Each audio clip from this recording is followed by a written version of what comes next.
1984 வெற்றிங்கிற படத்துல குழந்தை நட்சத்திரமா தன்னோட 10வது வயசுல அறிமுகமானாரு விஜய் அவர்கள்.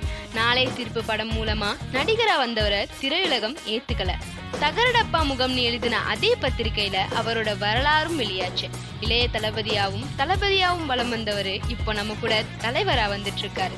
எந்த நடிகர் வேணாலும் நமக்கு பிடிச்சவரா இருக்கலாம், ஆனா எந்த நடிகரோட உழைப்பையும் உதாசீனப்படுத்த கூடாது. அவர் படங்கள்ல அவரோட டெடிகேஷனும் கன்சிஸ்டன்சியும் பிளானிங்கும் தான் விஜய் அவர்களை தமிழ் மக்கள் மனசுலையும் பல நாட்டு மக்கள் மனசுலையும் நிலைக்க வச்சிருக்கு. ஆக்டரா, டான்சரா, சிங்கரான்னு பல விஷயங்களை முதன்மை பெற்றவர் இப்போ அரசியல்வாதியா வளம் பெற்று வராரு. அவருடைய சின்ன சின்ன முயற்சிகள் தான் அவரை முன்னேற்றத்துக்கு காரணமா இருந்திருக்கு.